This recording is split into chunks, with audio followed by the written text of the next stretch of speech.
Hello everyone, see you again. This time we want to continue the sequel to yesterday's Spider-Man. This time we will summarize the Spider-Man 2 movie. This film was released in 2004, which was directed by Sam Raimi. Set 2 years after Peter Parker becomes Spider-Man. The film finds Peter Parker struggling to manage his personal life and his duties as Spider-Man, which affects his daily life dramatically. Let's get straight to the story. The film begins with the Spider-Man Peter Parker who finds his double life increasingly complicated. With difficulty, Peter balances his crime-fighting duties as Spider-Man with the demands of his normal life. Not infrequently, Peter often finds his personal life is not prioritized. He lost his job as a pizza delivery man in Manhattan, facing financial difficulties and struggling to maintain his studies at Columbia University. He also has a problem with his two best friends, Mary Jane and Harry Osborn. On the other hand, Harry, who is the sole heir, is now the head of the Oscorp research division. He has also invested in research scientist, brilliant Dr. of the Octavius, played by Alfred Mamala, one of the professors that Peter admires. In order to carry out continuous coupling experiments, Octavius has developed a set of artificial mechanical arms. This arm is said to be resistant to heat and magnetism. Initially, this experiment was considered to be very redundant and unstable. Even so, Dr. Octavius refused to stop him. He continued with the dangerous experiment.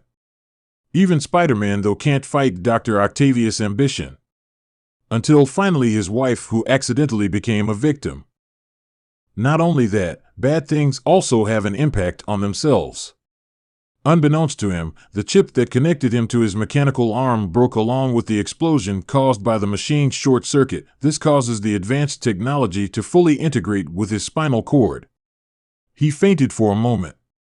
Dr. Octavius was immediately taken to the hospital to have his mechanical arm removed. But instead, the arms developed their own ability to move at will and killed the surgeon on his case. Dr. Octavius escaped from the hospital. Out of control, the tentacle begins to ravage Octavius' mind. The tool began to play with his pride and ego. They also forced Octavius to complete his experiments at any cost. This is where the nickname Dr. Ox comes from. In an attempt to finance his experiments, Dr. Ox tries to rob a bank in the middle of the city. And coincidentally, Peter Parker and Aunt May were on business there. Dr. Ox rages and wreaks havoc in the bank. Peter, who witnessed this, immediately turned into Spider-Man to stop Dr. Ox's robbery. They also fought fiercely, but unfortunately, Dr. Ox took her aunt and took her to the roof of the building.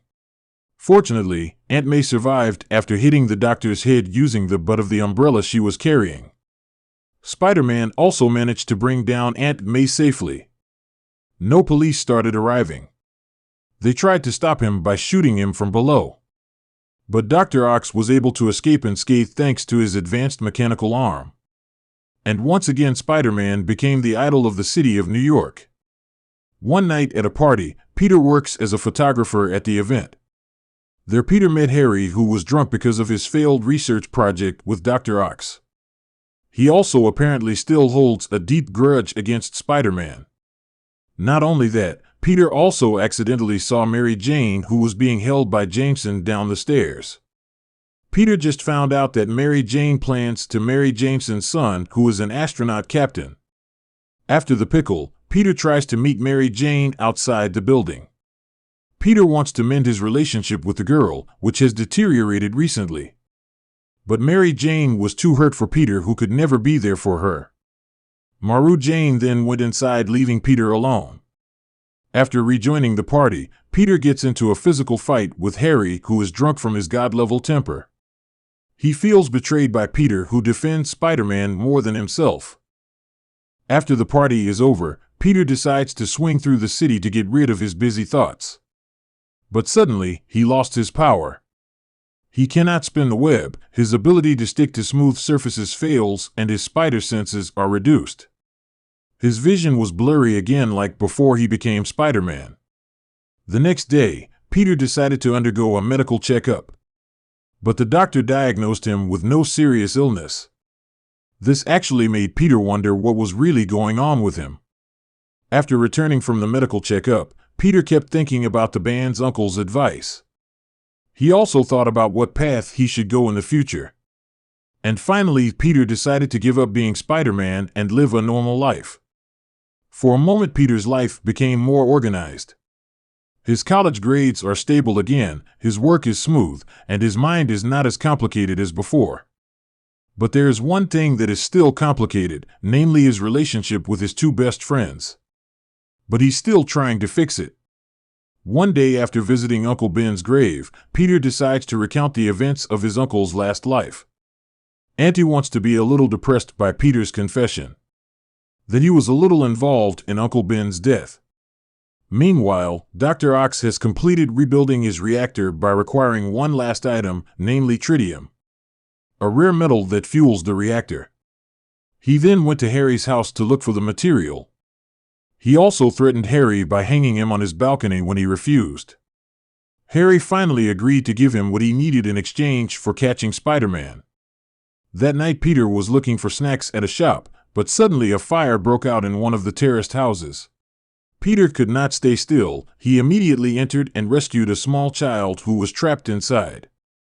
He immediately left as soon as he finished with his heroic action. And from there came the thought of what he really wanted. Peter wants to help people, but he also wants to live like a normal person. The next day, Peter got a letter from Aunt May. Apparently, Aunt was preparing to move. There they both reconciled and chatted a lot about Spider-Man. This makes Peter's mind more open to the goals and what he wants. Finished helping his aunt with packing, he began to train himself as a wiser Spider-Man. A few days before her wedding, Mary Jane decided to meet with Peter for coffee together. He asked Peter still love him or not. But Peter lies to himself by telling her that he doesn't love her. But Mary Jane knew that Peter was lying. He also asked Peter to kiss him to find out Peter's true feelings. But before they kissed, a car drifted from the outside of the cafe. Apparently, it was Dr. Ox's doing. Thanks to information from Harry, he was able to find the whereabouts of Spider-Man. He caught Peter and threw him until he hit the wall. Then he also kidnaps Mary Jane in a plot to lure Spider-Man into a trap. And immediately Peter's strength returned to normal. Spider-Man chases Dr. Ox and does battle with him. Dr. Ox lures Spider-Man to go to a skyscraper.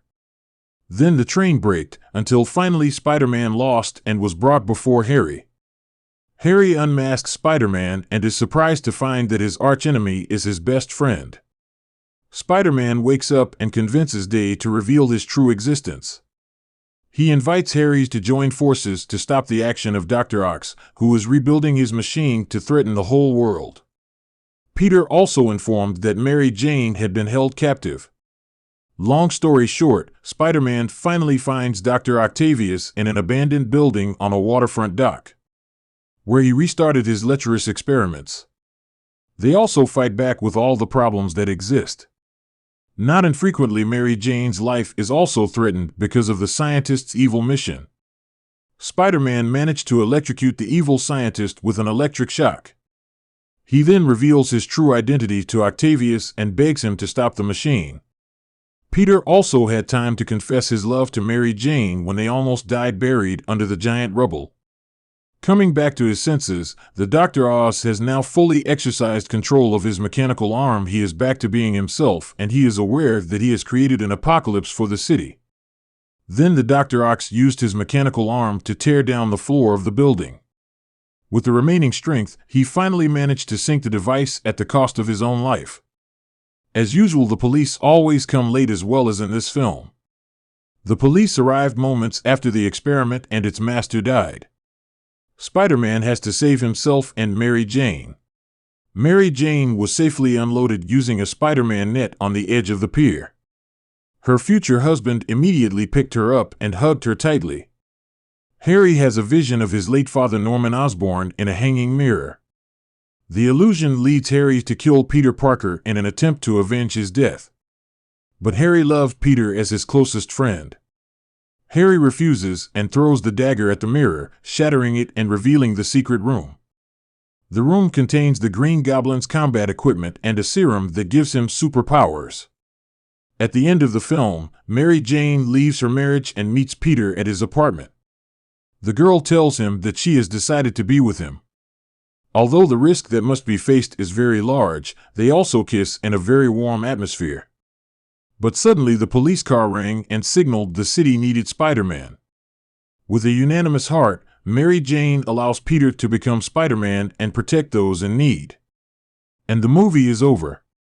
Look forward to Spider-Man 3 in the next story. Thank you for watching.